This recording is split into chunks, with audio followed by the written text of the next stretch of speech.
January 17th, 1945. Aachen, Western Germany.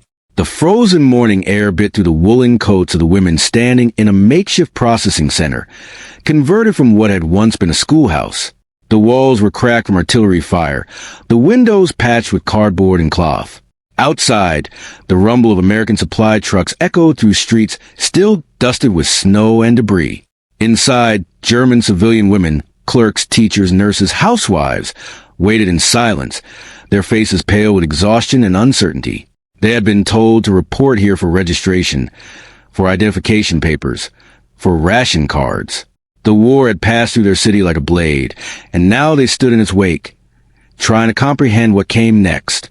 Then the door opened. An American woman entered, wearing the olive-drab uniform of the Women's Army Corps. She carried a clipboard under one arm and wore polished brown service shoes that clicked sharply against the stone floor. Her uniform bore insignia, rank, unit designation, service bars. She was not a volunteer auxiliary. She was not a nurse trailing behind the army in some charitable capacity. She was a soldier, an official, uniformed, enlisted soldier of the United States Army. She moved with the authority of someone who had been given orders and expected them to be followed. She spoke in German, her accent American but her grammar precise, and began organizing the registration lines with the efficiency of someone trained in military procedure. The German women stared. They did not speak at first. Some exchanged glances, confused, disbelieving. One older woman, a former schoolteacher from the suburbs, would later recall the moment in a letter to her sister in Bavaria. She wore a uniform like a man. She gave orders like an officer. And she was not alone. She was not alone. Behind her, two more Women's Army Corps soldiers entered, followed by a Red Cross volunteer coordinator, then a captain from the Army Nurse Corps. They were all women. They all wore uniforms. They all carried official documents, identification cards, military rank. They were part of the structure, integrated into the chain of command, recognized by the Army itself as legitimate members of the armed forces. For the German women watching, this was not merely surprising. It was incomprehensible.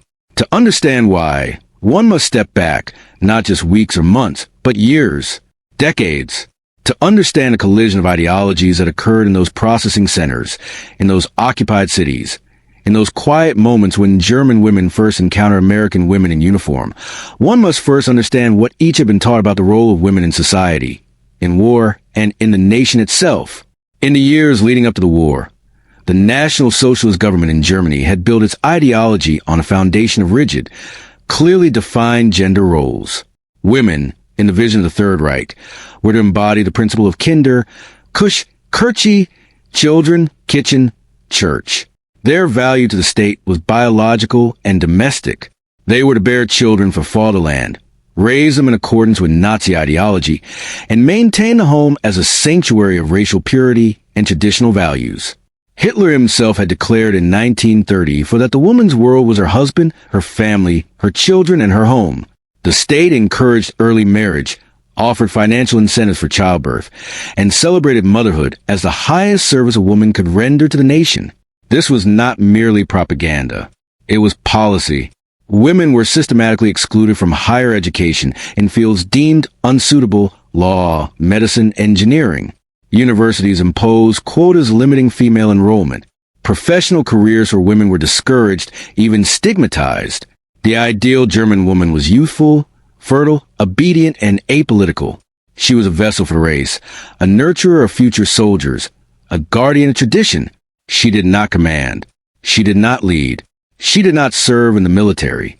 Even as the war deepened and the Reich faced catastrophic manpower shortages, even as millions of German men were conscripted and sent to front lines, the Nazi leadership resisted the full mobilization of women for war production or military service. Women did enter factories, farms, and offices as the war progressed. Necessity demanded it, but they did so in auxiliary, supportive, and often unofficial capacities. They were helpers, not members. They were substitutes, not equals. There were exceptions, of course. Women served as nurses, as communication aides, as clerks in the Wehrmacht. The Reichsarbeitsdienst conscripted young women for labor service. The Bund-Deutscher Mädel trained girls in domestic skills and ideological purity. But these roles were framed as extensions of natural feminine duty, not as military service in the formal sense. Women wore uniforms, yes, but they were not soldiers.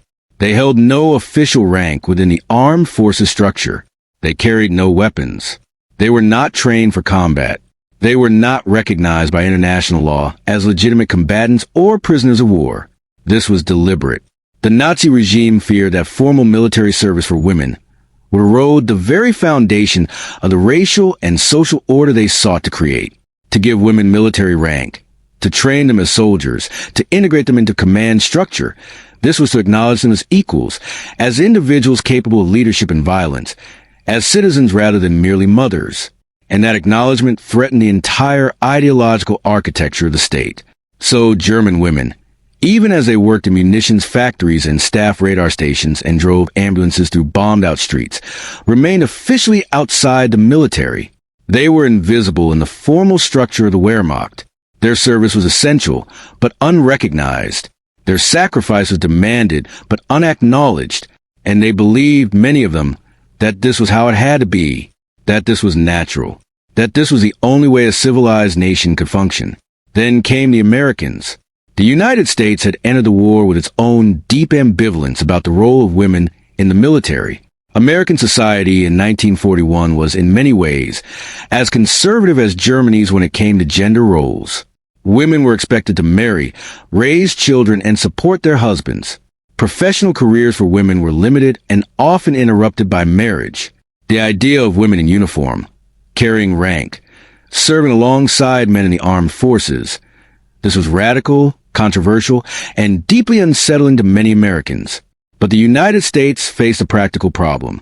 The war was global, the theaters of operation vast, and the logistical demands unprecedented. Millions of American men were needed for combat roles. Millions more were needed for support roles. Clerks, typists, telephone operators, drivers, mechanics, cooks, translators, intelligence analysts, medical personnel. The military realized, gradually and reluctantly, that it could not wage a modern industrial war without tapping the labor pool of American women, not as volunteers, not as informal auxiliaries, but as official, uniformed, enlisted members of the armed forces. In May 1942, Congress established the Women's Army Auxiliary Corps, or WAC. It was a compromise, a halfway measure. Women in the WAC wore uniforms and served under military discipline, but they were not part of the Army itself. They received lower pay than men of equivalent rank. They had no legal protections under military law. They could not receive veterans' benefits. They were auxiliaries, attached to the Army, but not of it. This did not last. The limitations of the auxiliary system quickly became apparent. Women serving overseas faced legal ambiguities. If captured, they might not be recognized as legitimate military personnel under the Geneva Conventions. They could not command men, even in administrative roles where their expertise exceeded that of male subordinates. They could not be promoted to higher ranks, limiting their effectiveness as the war effort expanded.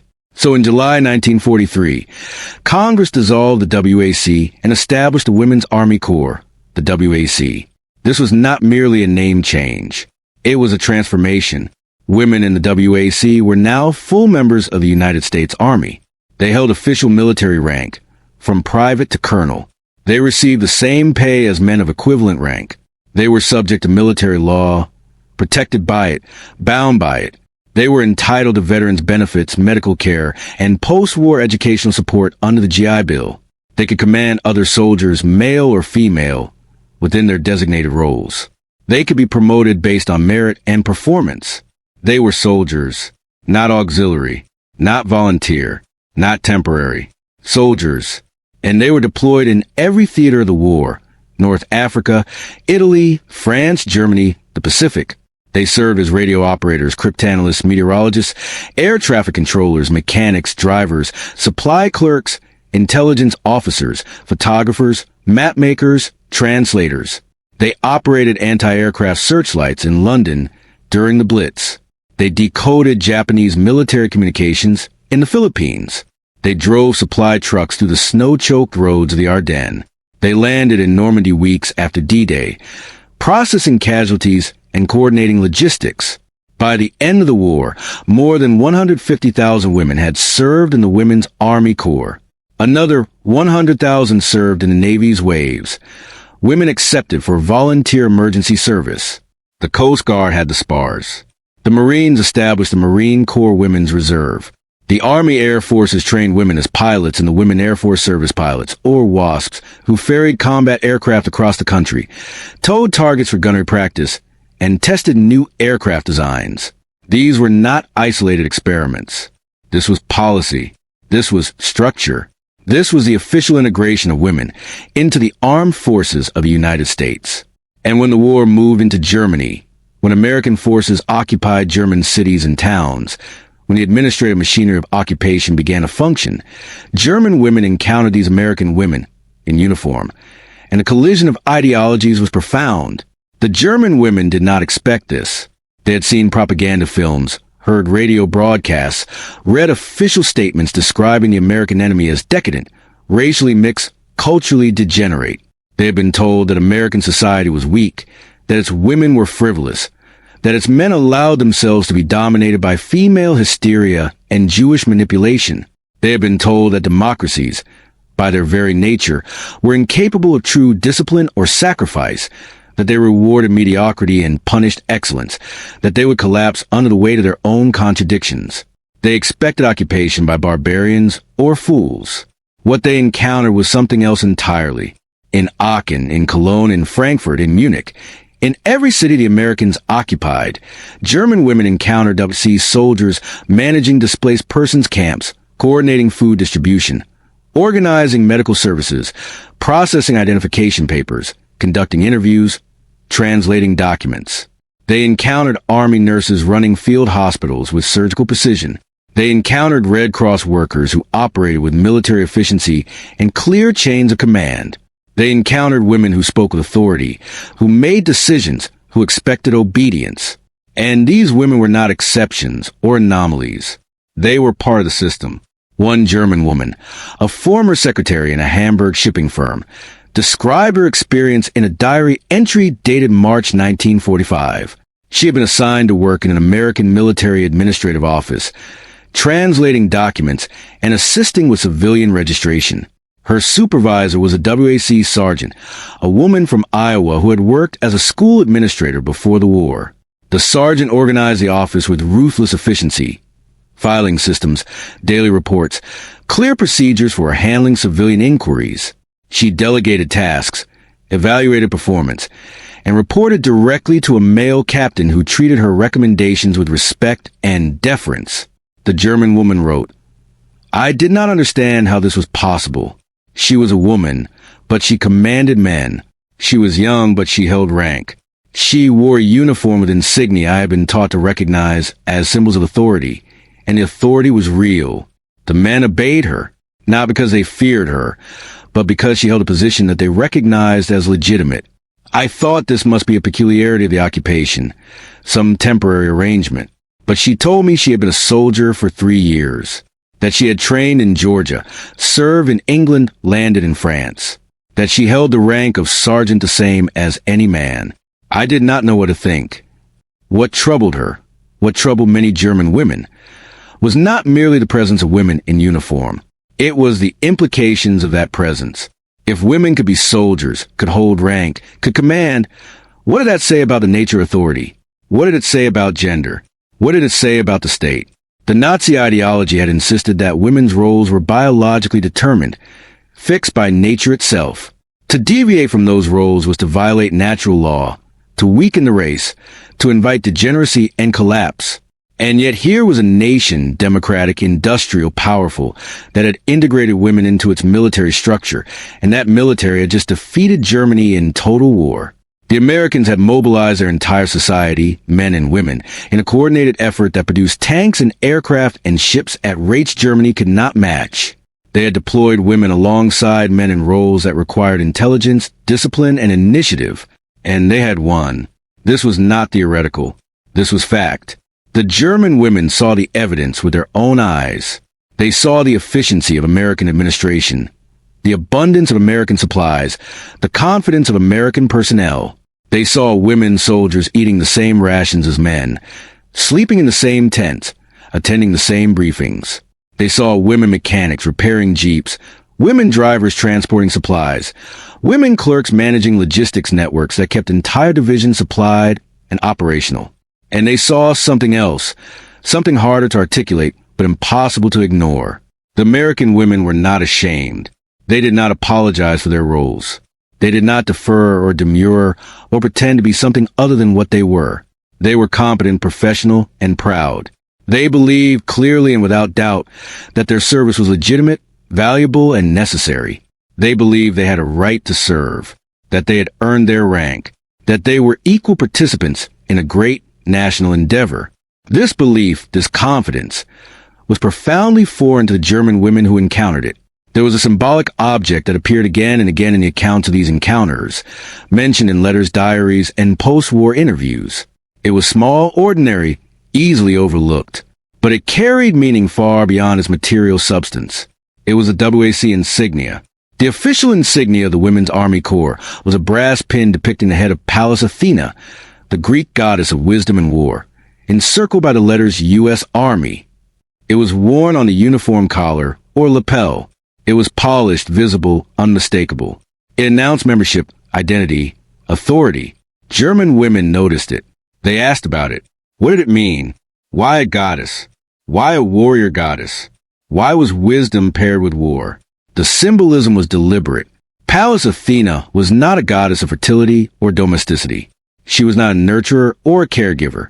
She was a strategist, a protector, a deity who embodied both intellect and martial strength. She was wise, but she was armed. She was rational, but she was fierce. She was female, but she was powerful. The choice of this symbol was a statement. It said, "We are not anomalies. We are not exceptions. We are part of a tradition, ancient and honorable, that recognizes women as capable of leadership, of courage, of service to the state.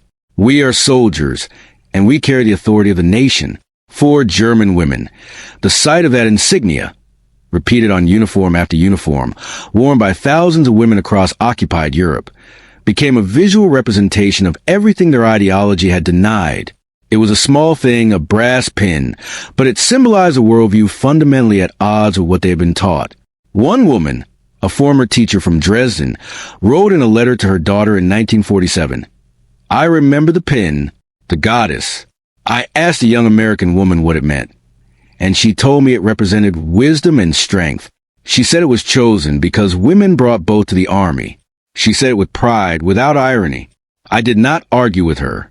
What could I say? That I had been taught women were meant only for children and home? That I had believed this was natural law? She would have pitied me, I think, or perhaps she would have been angry. I do not know. I know only that I saw that pin everywhere, on every collar, and I began to wonder if I had been lied to, if we had all been lied to. The pin became a talisman of doubt. It appeared in the most mundane moments. On the collar of a WC driver delivering mail, on the uniform of a nurse tending German wounded, on the jacket of a translator coordinating refugee movements.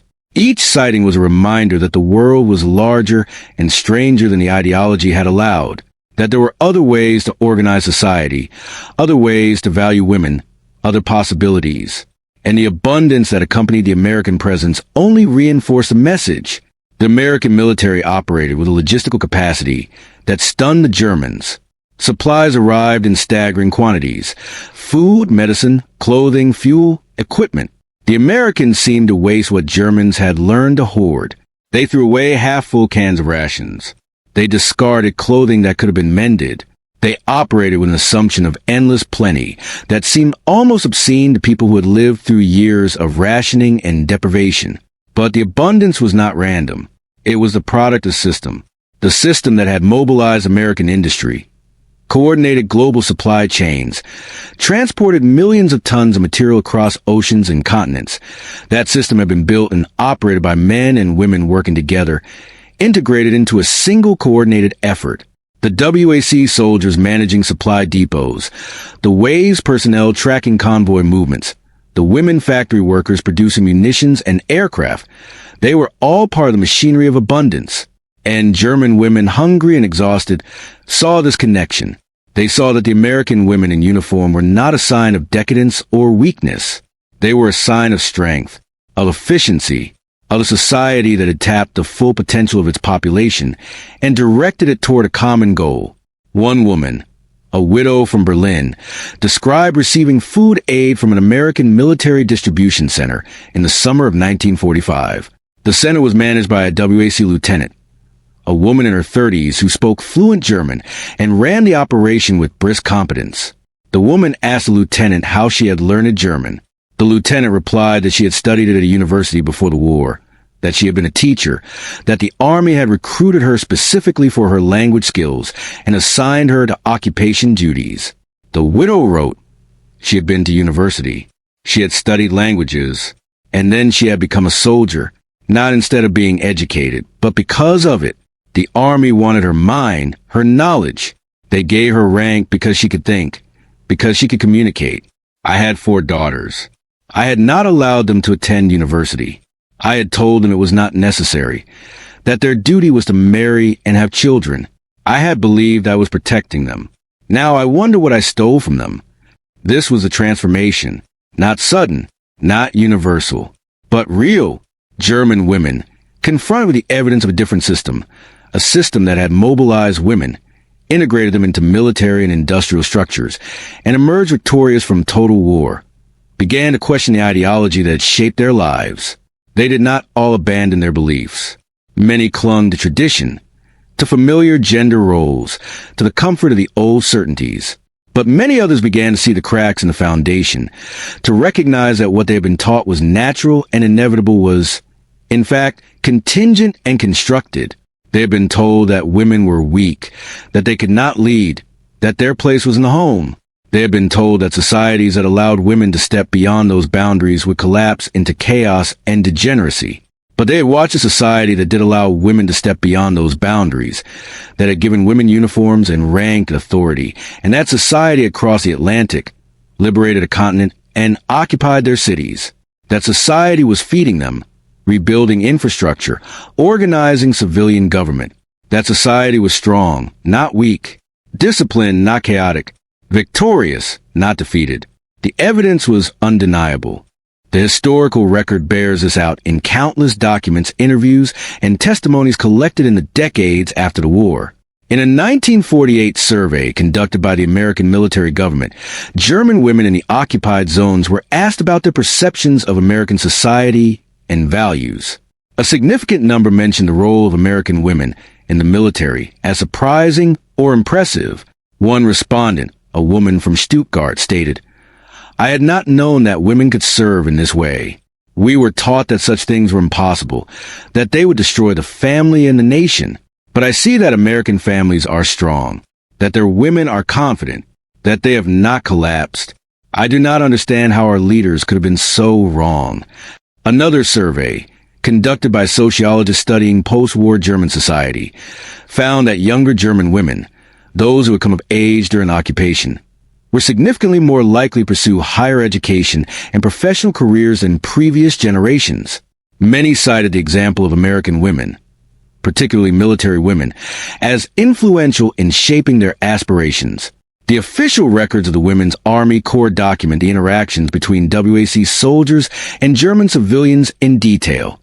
Reports from 1945 and 1946 note that German women often express curiosity, confusion, or admiration when encountering WAC personnel.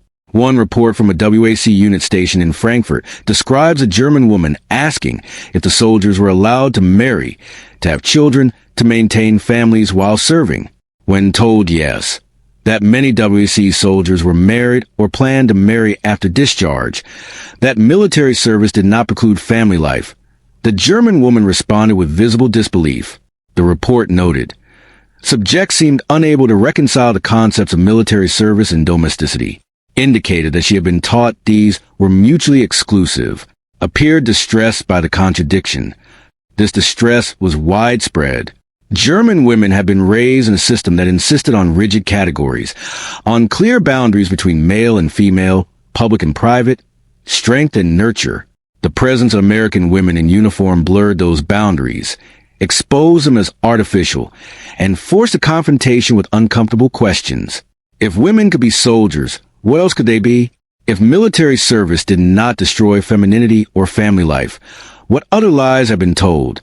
If a democratic society could mobilize its women and emerge stronger for it, what did that say about authoritarian systems that had insisted such mobilization was impossible or degenerative? These questions did not have easy answers. For many German women, especially those who had invested their identities in the Nazi ideology of womanhood, the encounter with American military women was painful, destabilizing, even traumatic.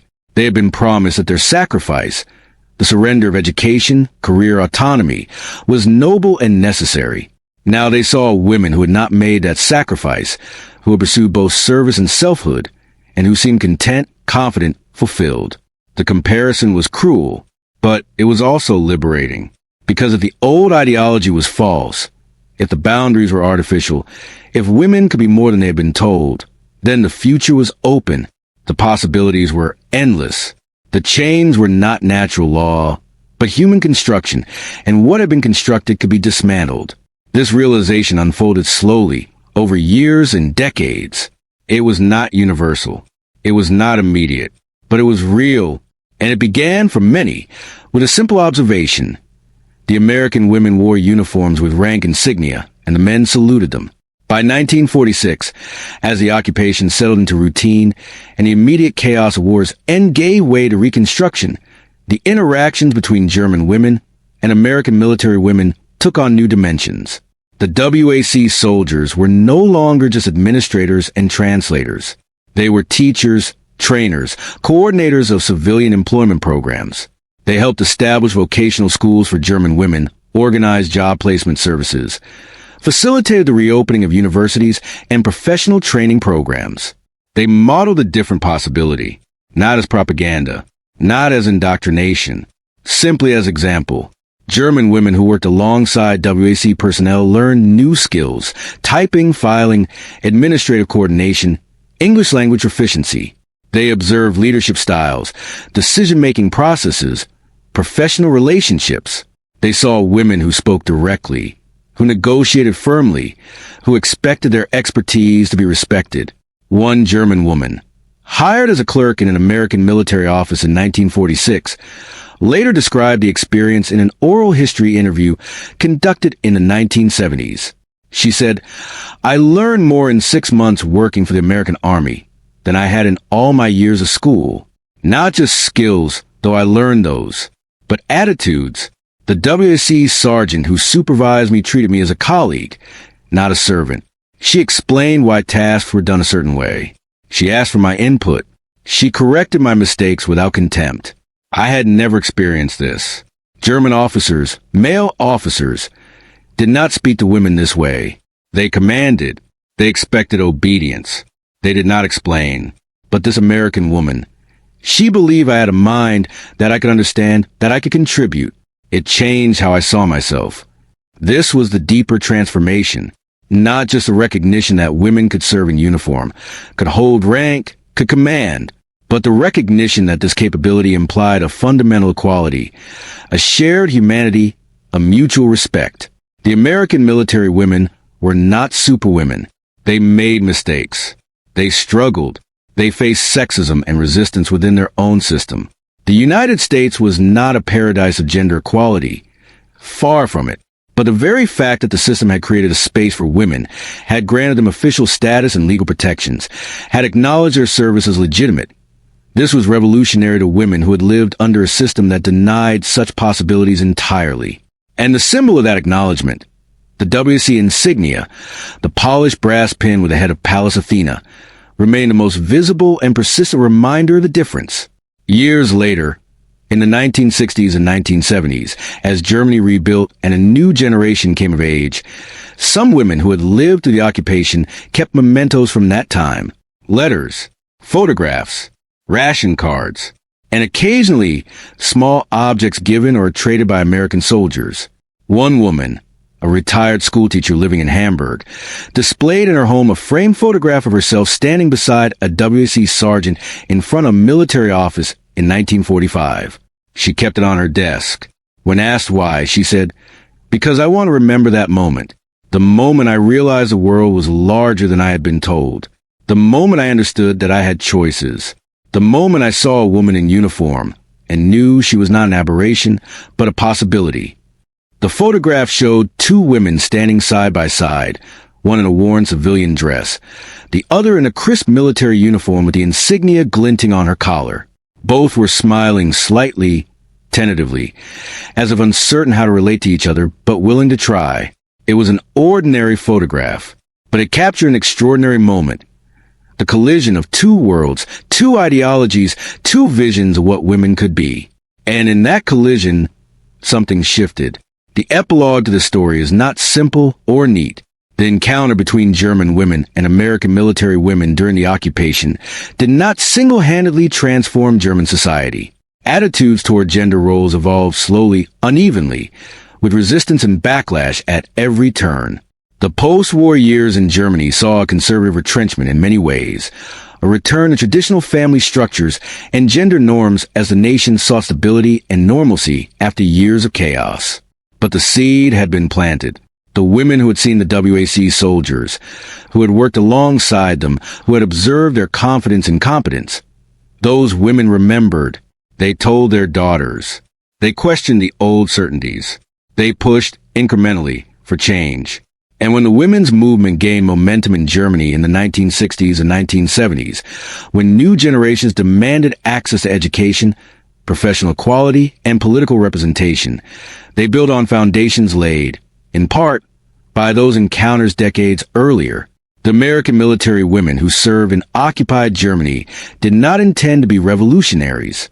They were doing their jobs, following orders, serving their country, but their presence, official, uniformed, recognized, was revolutionary nonetheless, because it proved something that totalitarian ideology had insisted was impossible. That women could serve, could lead, could contribute to the defense and administration of a nation without destroying the family, without weakening society, without violating natural law. The proof was there, in every WWII uniform, in every rank insignia, in every administrative office and supply depot and communication center.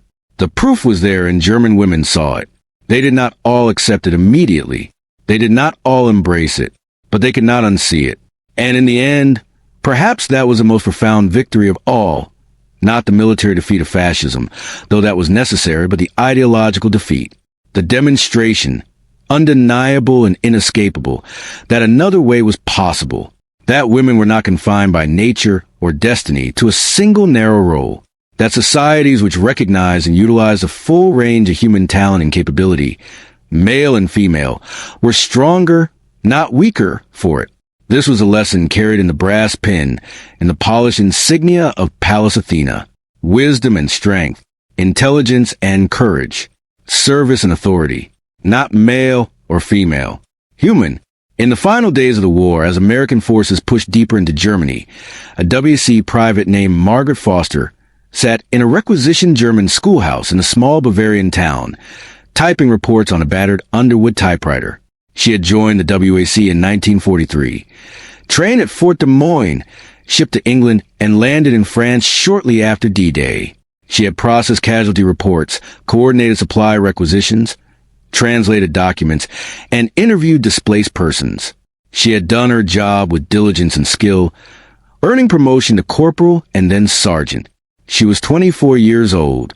On the wall behind her, someone had left a poster from the Nazi era, depicting an idealized German mother surrounded by blonde children, the caption extolling the virtues of motherhood and domesticity. Foster glanced at it occasionally as she typed. She found it quaint, almost sad. The future depicted in that poster had been obliterated by the very war it was meant to justify. The ideology it represented had led to catastrophe. She returned to her typing. Outside, the sound of American trucks rumbled through the cobblestone streets. Children played in the ruins, scavenging for scrap metal and discarded ration tins. German women lined up at the military government office for ration cards and identification papers. The world was broken, but it was being rebuilt. And women like Margaret Foster, official, uniformed, recognized, were part of that rebuilding, not as auxiliaries, not as volunteers, not as temporary exceptions, as soldiers, as citizens, as equals. The brass pin on her collar caught the afternoon light, the head of Pallas Athena gleaming faintly. Wisdom and strength, a promise, a possibility, a future.